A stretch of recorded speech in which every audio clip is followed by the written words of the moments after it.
Não, povo, nós vamos mexer com web scraping hoje. Eu falei que nós ia mexer com esse trem, nós vamos. Vamos trocar uma ideinha de o que é, para que serve, como é que a gente utiliza e vamos ver isso no código porque é lá que nós aprende. Meu nome é Vitor Hugo, princesa Digital Bricklayer e bora codar um tiquinho. Seguinte, ó, crianças, eu criei essa paginazinha aqui, ó, que não tá mostrando, eu preciso trocar a tela. E eu criei um HTML, né? Você sabe que eu sou back-end e HTML não é muito lá meu forte, mas é isso aí, né? É o que nós temos pra janta hoje. Então, basicamente, o que eu fiz, gente? Eu criei esse HTML aqui, que basicamente é chamado as façanhas de dev, que tem um ranking das cagadas de dev. Então, a gente vai de 1 a 4 com as cagadas que a gente costuma fazer ao longo da carreira, né? Delete no banco, prod, update sem erro, criar bug, mas o QA fala que é bug, a gente fala que é funcionalidade nova, né? Quando você faz um projeto super legal e manda localhost pro seu amiguinho ali para ele conectar, né? Imagina que a gente quer conectar nesse site aqui e extrair essas informações. Não tem API conectada aqui. É aqui que entra o web scraping. O web scraping é conectar em algum site ou HTML, extrair os dados e informações daquele site em específico, daquele HTML em específico. E a gente faz isso através de processos automatizados. O que a gente pode utilizar para fazer isso? A gente pode conectar no site, por exemplo, utilizando JSoup, que é uma lib de Java que consegue conectar em um site, baixar e interagir com HTML, porque vocês têm que lembrar que quando o site está no ar, o que a gente tem ali é uma árvore que tem todos os nós conectados do HTML. Ou a gente pode usar Selenium, que vai fazer a mesma coisa. Existem outros também, por exemplo, a Python tem o Phantom também, que é para o mesmo princípio, é o web scraping. E um ponto que eu preciso falar com vocês é sobre a legalidade da coisa. Leiam os termos de uso do site. Tem site que permite web scraping, tem site que não permite, tem site que tem bloqueador automático para isso. Então, essa parte eu deixo para vocês para lerem a legalidade disso. Tá? Pergunta se pode tirar essa informação ou não. Normalmente, sites governamentais, vocês podem tirar essas informações porque são públicas de acesso público, tá bom? Então, só lembrando, a gente vai utilizar o web scraping quando a gente não conseguir puxar esses dados via API. Porque o web scraping é uma marreta. A API se comporta um pouquinho mais calma em relação a tentar fazer web scraping. Ou a gente vai fazer web scraping de jeito fácil, porque a gente tem um identificador para bater direto no site, ou seja, nessa tabela aqui. Então, nosso objetivo final é, a gente vai extrair esse título, extrair esse ranking e o detalhe do ranking. É isso que a gente quer fazer. Bora pro código, porque começando a ficar mais. Para isso, a gente vai utilizar JSoup. JSoup é ótimo para páginas estáticas, onde a gente não tem uma interação de JavaScript que vai carregar uma página, que vai aparecer um formulário para a gente. Em casos de dados estáticos, de dados não estáticos, dessas páginas que tem interação de JavaScript, quando você clica em alguma coisa, etc., recomendo usar o Selenium, que eu vou mostrar para vocês depois. O Selenium é uma... A gente está usando uma marretinha. O Selenium é uma marretona para fazer esse tipo de coisa, tá bom? Vamos lá. A gente tem que entender, primeiramente, o que a gente está lutando contra. O que a gente está lutando contra? A gente está lutando contra essa página HTML que eu criei. O que a gente quer tirar? A gente quer tirar os dados da tabela. Como é que a gente pode fazer isso? A gente pode... Lembra que eu falei para vocês que é uma árvore? O body, todo o body, ele é pai desses nós. Ele é pai do notable. O table é pai de thead, tbody. Tbody é pai desses trs, tudo. Isso aqui é onde estão as informações que a gente precisa tirar. Então, a gente vai andar nessa árvore. A gente vai entrar nesse nó e falar assim, entra aqui, me dá os filhos. Deixa eu trabalhar agora com os filhos. Então, deixa eu pegar essa informação. Bora pro código. Primeiramente, vou parsar o HTML, tá? Eu estou usando o Kotlin, então não estranhe a sintaxe. JSoup.parse. Por que parse? Porque o HTML está na minha máquina. Se fosse para entrar em um site, vocês teriam que usar o connect, se eu não me engano. É, o connect. Se estivesse olhando para algum site que já está hospedado na internet, tá bom? Então, deixa eu só copiar o path do arquivo aqui rapidamente, rápido. Vamos passar para ele aqui. Vamos conectar aqui. Pô, conectei. O que eu faço agora? Quando eu conecto, eu tenho a página inteira. Só que eu não estou interessado na página inteira. Eu estou interessado em um nó específico. Eu estou interessado no nó do body. Então, vou entrar nele. Qual? O body recebe JSoup.body. O JSoup tem alguns atalhos para esse tipo de coisa, tá? O que mais a gente precisa fazer aqui? Eu quero pegar a tabela. Eu quero pegar um elemento pelo ID. Foi por isso que eu falei que esse observador que a gente está fazendo é fácil. Porque a gente tem um ID que é estático, que não muda. Normalmente, a gente não tem acesso ao ID desses HTMLs, porque muda muito. Então, é aqui que eu falei que o web scraping ele é muito mais custoso de fazer do que acessar a API.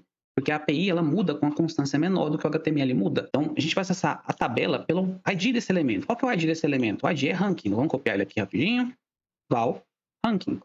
Eu vou pegar esse elemento agora, ó, body.getElementById, que justamente a gente tem um identificador, porque aqui ficou fácil de fazer. Vamos passar o identificador.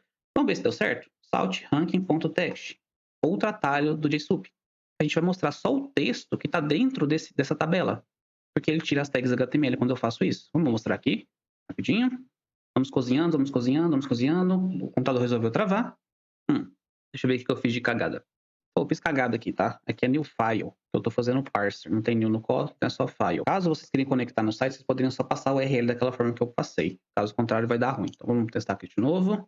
Agora deve mostrar a informação. Opa, console aqui. Beleza, mostrou aqui todo o body da tabela que a gente tinha. Que é justamente aqui, ó. É toda aquela informação, só que sem os elementos HTML. Só que a gente não quer isso. A gente não quer trabalhar com esse texto aqui e ter que ficar chutando, quebra no espaço, etc. A gente tem essa informação estruturada, então vamos retirar essa informação de forma estruturada. Eu falei para vocês de questão de elementos filhos, questão de nós filhos. Table tem tudo isso aqui de filho. Tem o head e tem o body da tabela. Então vamos fazer o seguinte, vamos começar aqui nossos trabalhos, de fato. Vamos pegar todos os elementos de ranking, então vamos fazer o seguinte, for element in ranking, ponto. Vou pegar os nossos filhos e a gente vai começar a fazer a manipulação que a gente quer. Então, primeira manipulação, vamos pegar o título da página. Então, se o nó que eu estou atual é um t-head, eu sei que eu estou no título. Então, vou fazer o seguinte, eu vou fazer um when element.tagname, porque eu quero saber qual que é a tag name que eu estou atual, se eu estou nessa aqui ou se eu estou nessa. E vamos fazer o seguinte, o when é como se fosse um switch case em Kotlin, tá bom? Caso seja um t-head, eu só vou mostrar esse t-head console, só que eu vou mostrar dessa forma, ó, título. E, de novo, a gente está estruturando da forma que a gente quer a informação. Então, $, vamos abrir aqui com concatenação de string no Kotlin, element, ponto. Se eu estou num t-head, eu posso só mostrar o text dele. Porque o text dele vai ser isso aqui. Vamos executar aqui para ver se isso é verdade. Esses breakpoints que estão enchendo o saco. Ó, título. Ó, pegamos aqui o t-head e saiu como título o ranking das cagadas de dev. O título é esse? O título da tabela é esse mesmo? A gente colocou isso? O t-head aqui é esse, carinha. Só que agora a gente quer pegar também o body e quer pegar os rankings. A gente só está interessado nisso. O ranking e qual é a descrição desse ranking. Então vamos fazer isso agora. A gente vai continuar nosso switch case aqui em Kotlin. Tá? Vamos fazer o seguinte. Se for um t-body, que é o próximo elemento que a gente está olhando, a gente vai fazer uma iteração. Porque o t-body é um elemento que tem vários filhos. Dentro do t-body tem N linhas de tr aqui dentro. São 4, na verdade. Então a gente tem que iterar essas linhas. Como é que a gente vai fazer isso? For de row, que é a linha em inglês, in element, ponto. A gente vai pegar aqui os elementos que são filhos deste elemento. E o que a gente está interessado nos elementos filhos? A gente está interessado aqui no th e no td. Então lembra, este carinha aqui é o filho de tbody. Este th e esse td é filho de tr. E a gente está interessado nessas informações que estão aqui. Vamos pegar elas. A gente pode fazer o seguinte. A gente vai fazer um printzão aqui para andar depressa. E assim, ó, ranking. Aqui eu vou mostrar o número do ranking. E sintaxe com concatenação de string em Kotlin de novo. E a gente vai aqui, ó, row.getElementByTag, que a gente vai pegar aqui agora, o th, desculpa, que é este carinha aqui que a gente está pegando, que é o ranking. Porque a gente já está dentro de tr. Então, deixa eu só abrir aqui o main de novo que eu fechei. E eu quero o texto disso. Eu não quero que mostre o elemento. Eu quero que mostre só o conteúdo. Vamos duplicar isso aqui. Aqui embaixo é a descrição. É a mesma coisa, só que agora aqui não é th, é td, porque é este elemento que a gente está interessado. E eu vou mostrar o texto disso. Vamos executar para ver se deu certo. Ó, título da tabela, ranking 1, descrição, delete no banco 2. Ranking 2, descrição, predation where. Ranking 3, descrição de bugs as features. Ranking 4, descrição, enviar localhost para me conectar. Com isso, meu povo e minha polva, a gente conseguiu executar um web scraping de forma fácil, porque a gente tinha um ID, numa página estática. Então, aqui a gente conclui a nossa saraiva de web scraping, pelo menos desse modo. Vou trazer o Selenium depois. É basicamente, a gente conectou na página, não tinha API para recuperar as informações, então a gente foi manipulando a DOM do HTML, ou seja, andando na árvore do HTML. E se você não sabe do que eu estou falando, entra no W3 School e procura por DOM HTML, que vocês vão entender que a página de um site nada mais é do que uma árvore gigantesca, onde os nós se conectam. Você tem nó pai, você tem nó filho. A gente conectou num ponto específico, que foi o body.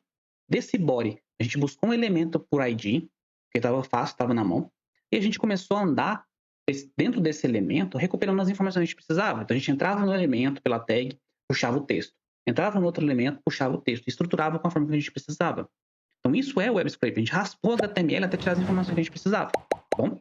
Então, por hoje era isso, pessoal. Espero que vocês tenham entendido. Depois eu trago o vídeo de Selenium, que é para páginas que não são estáticas, ou seja, páginas que vão criar algo dinâmico de acordo com algum tipo de evento, tá bom?